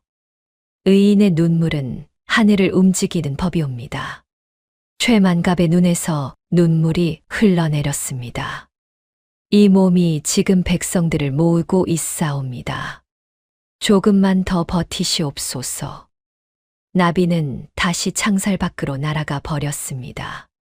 같은 시각 무명은 마을의 소장농들을 찾아다니며 벽보를 나누어 주고 있었습니다. 벽보에는 허판관과 조상태의 비리가 낱낱이 적혀 있었지요. 판관이 뇌물을 받고 최영감을 죽이려 한다. 조상태가 도련님을 독살하고 재산을 훔치려 한다. 소장농들은 벽보를 읽고 분노했습니다. 이럴 수가. 만석군 나으리는 흉년 때 우리를 살린 은인이 아니신가. 저런 탐관오리를 그냥 둘 수 없다. 무명의 인도 아래 마을 사람들은 횃불을 들고 관아 앞으로 모여들기 시작했습니다. 밤이 깊어갈수록 횃불의 수는 점점 늘어났지요. 최영감을 석방하라. 판관은 물러가라. 백성들의 함성이 관아를 뒤흔들었습니다. 당황한 허판관은 관군을 시켜 백성들을 무력으로 진압하려 했습니다. 저놈들을 쫓아내라. 감히 관아 앞에서 소란을 피우다니. 포졸들이 몽둥이를 들고 백성들을 향해 달려들었습니다. 하지만 백성들의 기세는 꺾이지 않았습니다. 오히려 더 많은 사람들이 모여들어 관할을 에워싸기 시작했지요. 우리가 물러설 수 없다. 최 영감의 목숨이 경각에 달렸다. 백성들과 관군 사이에 충돌이 일어났습니다. 횃불이 이리저리 흔들리고 고함 소리가 밤하늘을 가득 메웠습니다. 옥사 안의 최만갑은 밖에서 들려오는 소리를 들으며 가슴이 뜨거워졌습니다. 백성들이 자신을 위해 목숨을 걸고 싸우고 있다는 것을 알 수 있었지요. 다음 날 새벽이 밝았습니다. 판관은 어사가 고을 입구에 도착했다는 전가를 받았습니다. 뭐라고? 어사가 벌써 도착했다고. 판관의 얼굴이 하얗게 질렸습니다. 서둘러라. 최만갑을 당장 처형해야 한다. 판관은 형리에게 최만갑을 처형장으로 끌고 가라고 독촉했습니다. 최만갑은 달구지에 실려 처형장으로 향했습니다. 달구지가 마을을 지날 때 최만갑의 눈앞에는 부인의 처절한 얼굴이 스쳐 지나갔지요. 부인이 달구지를 따라오며 울부짖었지만 포졸들이 막아섰습니다. 처형장에 도착하자 이미 많은 백성들이 모여 있었습니다. 사람들은 통곡하며 최만갑의 억울함을 하늘에 호소했지요. 망나니가 형장에 올라 큰 칼을 치켜들었습니다. 그는 입에 술을 머금고 칼날을 햇빛에 비춰보며 칼춤을 추기 시작했습니다. 판관이 서둘러 형 집행을 명령했습니다. 어서 처형하라. 지체하지 말고. 망나니가 최만갑의 목을 겨냥하며 칼을 높이 들어 올렸습니다. 칼날이 햇빛을 받아 번쩍였습니다. 바로 그 순간이었습니다. 저 멀리 서쪽 하늘에서 먹구름이 소용돌이치며 처형장을 향해 몰려오기 시작했습니다. 맑던 하늘이 순식간에 어두워지고 천둥 소리가 우르릉 울려 퍼졌지요. 저게 무슨... 사람들이 하늘을 올려다보며 웅성거렸습니다. 망나니가 칼을 내리치려는 순간 하늘에서 벼락이 쾅 하고 떨어졌습니다. 망나니가 칼춤을 추며 최만갑의 목을 겨냥하는 바로 그 순간 마른 하늘에서 벼락이 처형장의 깃대를 정확히 내리쳤습니다. 깃대는 산산조각이 나며 불길에 휩싸였고 망나니는 깜짝 놀라 칼을 떨어뜨리고 말았지요. 사람들은 비명을 지르며 뒤로 물러났고 하늘에서는 계속해서 천둥 소리가 요란하게 울려 퍼졌습니다. 이것이 무슨 일이냐? 판관이 당황하며 하늘을 올려다보았습니다. 하지만 하늘은 이미 먹구름으로 뒤덮여 한치 앞도 보이지 않을 정도로 어두워지고 있었지요. 바로 그때였습니다. 저 멀리 고갯마루에서 흰 말을 탄 기마대가 나타났습니다. 말발굽 소리가 천둥 소리처럼 땅을 울리며 처형장을 향해 달려왔지요. 기마대의 선두에 선 사내가 마패를 높이 치켜들며 우렁찬 목소리로 외쳤습니다. 어사 출두야. 그 목소리는 처형장 전체를 뒤흔들었습니다. 백성들은 환호성을 터뜨렸고 판관과 조상태는 얼굴이 하얗게 질렸지요. 어사다. 암행어사가 나타났다. 사람들이 소리치며 어사를 맞이했습니다. 어사는 말에서 내려 성큼성큼 처형장으로 걸어왔습니다. 그 옆에는 동자승 무명이 나란히 서서 걸어오고 있었지요. 최만갑은 어사의 얼굴을 보는 순간 눈이 휘둥그레졌습니다. 그 어사는 다름 아닌 15년 전 자신이 도와준 가난한 선비였던 것입니다. 당시 그 선비는 과거 시험을 보러 가던 길에 산적에게 습격당해 노자돈을 모두 빼앗겼었지요. 최만갑은 그 선비에게 노자돈과 옷을 주어 무사히 과거장에 갈 수 있도록 도와주었습니다. 그 선비가 과거에 급제하여 이렇게 어사가 되어 나타난 것이었습니다. 최 어르신. 어사가 최만갑에게 달려와 포승줄을 직접 풀어주었습니다. 예, 15년 전 은혜를 입은 이 몸이옵니다. 어르신의 덕이 오늘 어르신을 구했습니다. 어사는 최만갑을 부축하며 정중히 고개를 숙였습니다.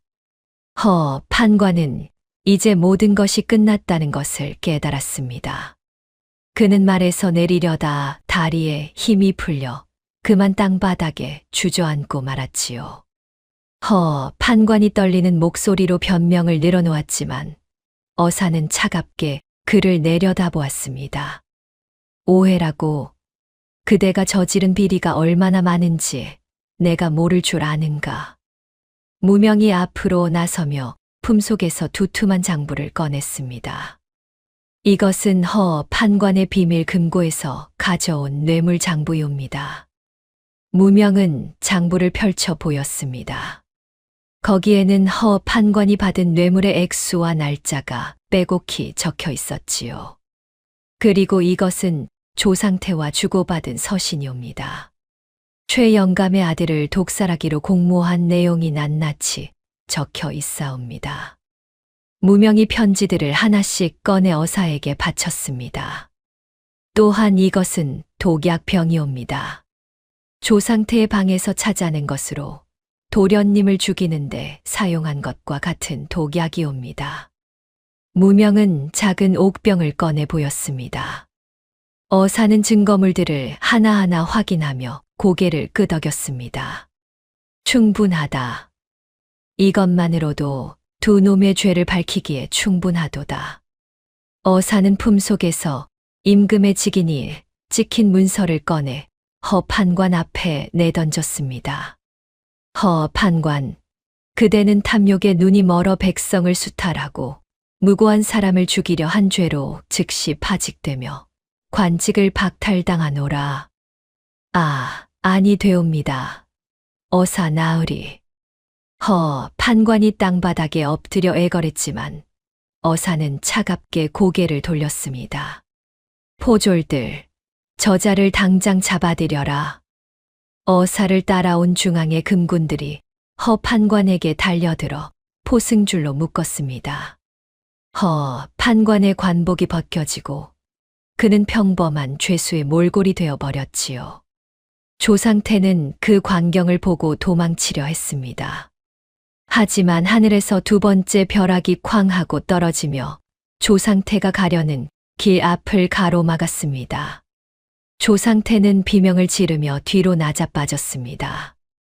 그의 앞에는 깊은 구멍이 파이고 흙이 검게 그을려 있었지요. 금군들이 조상태를 포위했고 조상태는 사방이 막힌 것을 깨달았습니다. 살려주시오. 제발 살려주시오. 조상태가 땅바닥에 엎드려 빌었지만 아무도 그를 동정하지 않았습니다. 조상태, 그대는 은인을 배신하고 주인의 아들을 독살한 죄로 극형에 처할 것이다. 어사의 선포가 떨어지자 백성들은 환호성을 질렀습니다. 만세, 만세. 사람들은 최만갑을 향해 절을 올리고 조상태와 판관에게는 돌을 던졌습니다. 조상태는 돌팔매에 맞아 피투성이가 되었지만 아무도 그를 막지 않았습니다. 그는 실성한 듯 웃으며 바닥에 흙을 주워 먹기 시작했지요. 내 것이었는데. 조상태의 눈은 이미 초점을 잃었고 입에서는 거품이 일었습니다. 완전히 제정신을 잃어버린 것이었습니다.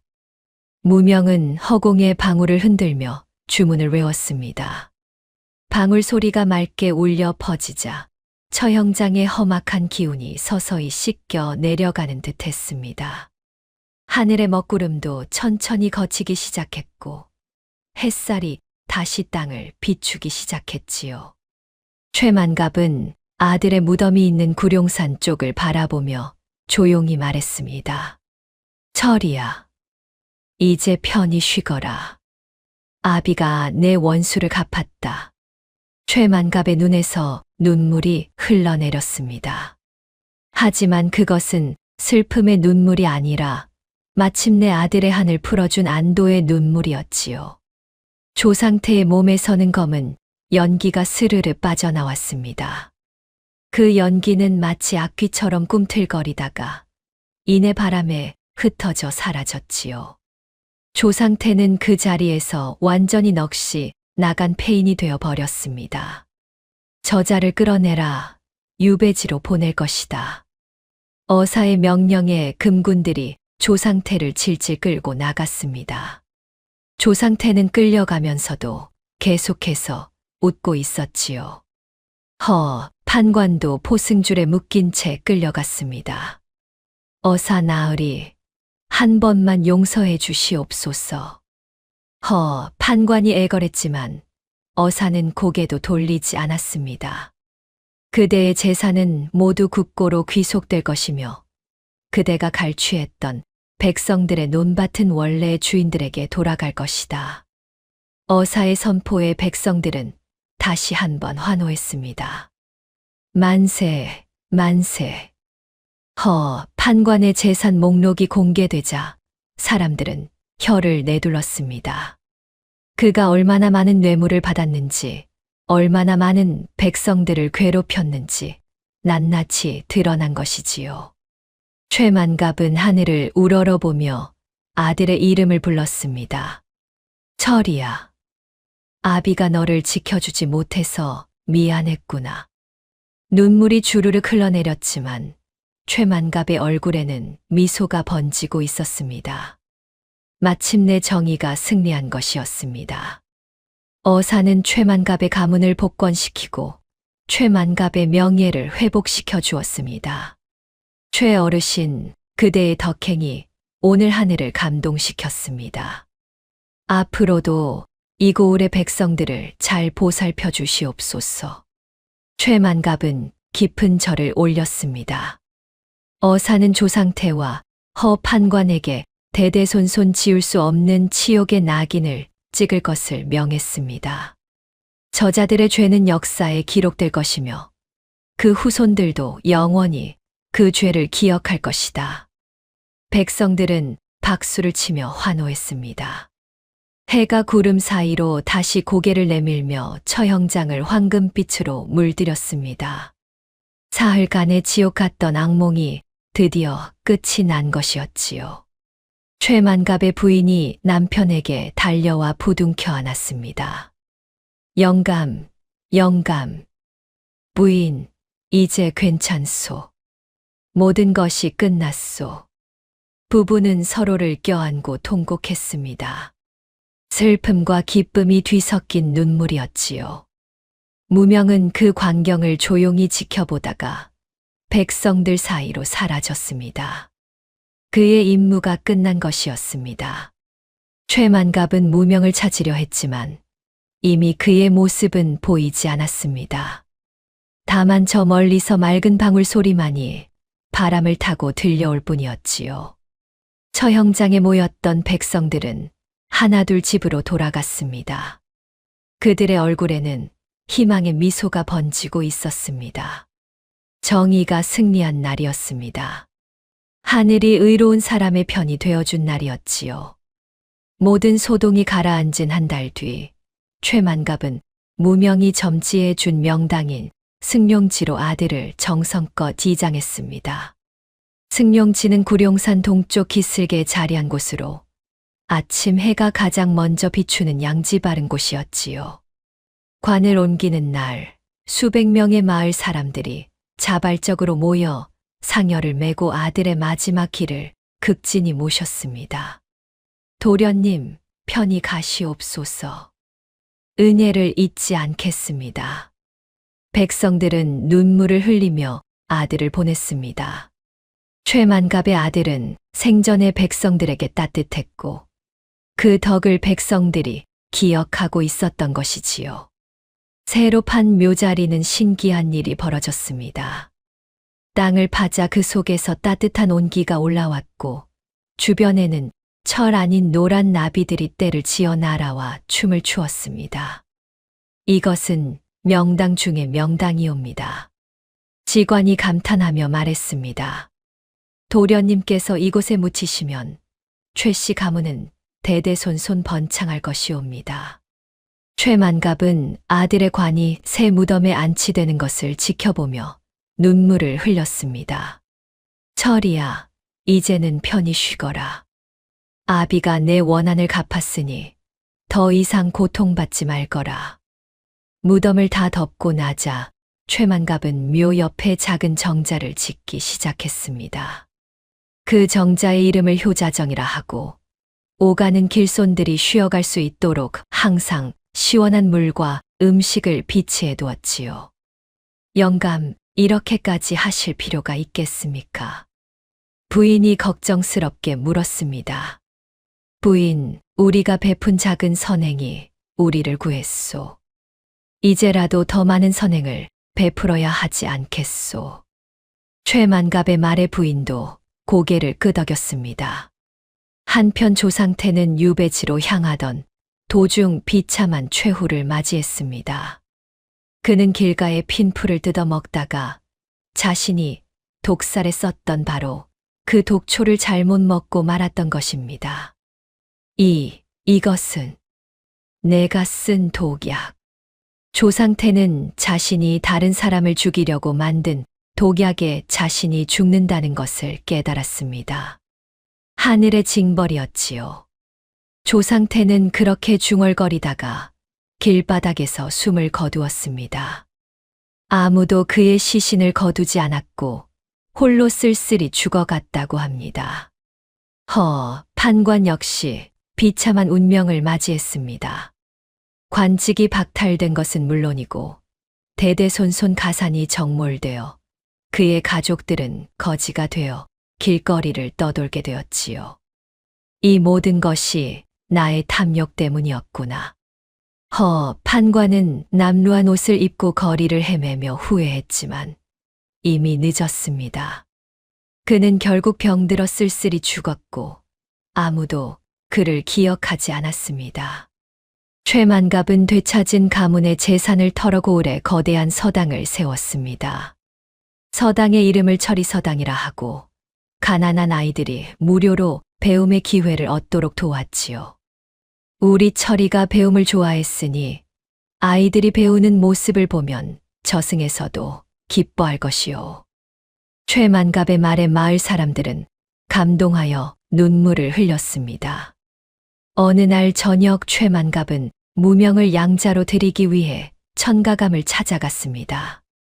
하지만 암자에는 낙엽만 쌓여 있을 뿐 사람의 기척이라곤 전혀 없었습니다. 최만갑이 법당 안으로 들어가니 무명이 쓰던 낡은 대나무 지팡이가 법당 한가운데 세워져 있었습니다. 그 옆에는 종이 한 장이 놓여 있었지요. 최만갑이 종이를 집어 읽어보니 무명의 가느다란 글씨로 이렇게 적혀 있었습니다. 덕은 외롭지 않으니 반드시 이웃이 있나니 영감께서는 그 덕을 잃지 마시옵소서. 이 몸은 다시 산으로 돌아가 수행을 이어가겠나이다. 최만갑의 눈에서 눈물이 흘러내렸습니다. 무명은 은혜를 갚고 다시 떠난 것이었습니다. 최만갑은 천가감에서 나와 구룡산 정상을 향해 깊은 절을 올렸습니다. 고맙소, 정말 고맙소. 그대의 은혜를 평생 잊지 않겠소. 산 위에서는 맑은 방울 소리가 울려 퍼지는 듯 했습니다. 세월이 흘러 최만갑 부부는 장수하며 대대손손 번창했습니다. 최만갑은 여든이 넘도록 건강하게 살았고 그의 가문은 조선 땅에서 가장 존경받는 명문가가 되었지요. 부인도 최만갑과 함께 오래 살며 손자, 손녀들이 자라는 것을 보았습니다. 두 사람은 평생 서로를 의지하며 선행을 베풀었고 백성들의 존경을 받았습니다. 아들의 기일마다 묘지 주변에는 은은한 향기가 감돌았습니다. 그 향기는 어떤 꽃에서 나는 것도 아니고 향을 피운 것도 아니었지만 묘지 전체를 감싸는 신비로운 향기였지요. 도련님께서 부모님의 효심에 감동하여 수호신이 되신 것이 틀림없습니다. 마을 사람들은 그렇게 믿었습니다. 고을 사람들은 이 기이한 야담을 기록하여 후세에 전했습니다. 욕심의 끝은 파멸이요. 선행의 끝은 축복이라는 교훈을 담아서 말이지요. 탐욕에 눈이 멀면 조상태처럼 비참하게 끝나고 덕을 베풀면 최만갑처럼 복을 받는다. 부모들은 아이들에게 이 이야기를 들려주며 가르쳤습니다. 여러분, 이것이 바로 구룡산 만석군 최만갑과 동자승 무명의 이야기였습니다. 최만갑은 작은 선행을 베풀었을 뿐인데 그 선행이 세월을 넘어 자신의 목숨을 구했습니다. 반대로 조상태는 탐욕과 복수심에 눈이 멀어 모든 것을 잃고 비참한 최후를 맞이했지요. 우리 선조들은 말씀하셨습니다. 덕은 외롭지 않으니 반드시 이웃이 있다고 말입니다. 여러분이 베푸는 작은 친절, 따뜻한 말 한마디가 언젠가 여러분에게 큰 복으로 돌아올 것입니다. 반대로 욕심과 악한 마음은 결국 자신을 파멸로 이끌게 되지요. 오늘도 어딘가에서 동자승 무명의 맑은 방울 소리가 들리는 듯합니다. 그 소리는 우리에게 묻고 있습니다. 과연 나는 어떤 삶을 살고 있는가? 하고 말입니다. 오늘의 이야기가 당신의 마음에 작은 울림을 드렸다면 앞으로도 따뜻하고 행복한 이야기들로 찾아뵐 수 있도록 구독과 좋아요를 눌러주세요. 그리고 사연의 주인공을 위한 따뜻한 말씀도 댓글로 부탁드립니다. 당신의 오늘이 인생 최고의 하루가 되길 응원하겠습니다. 감사합니다.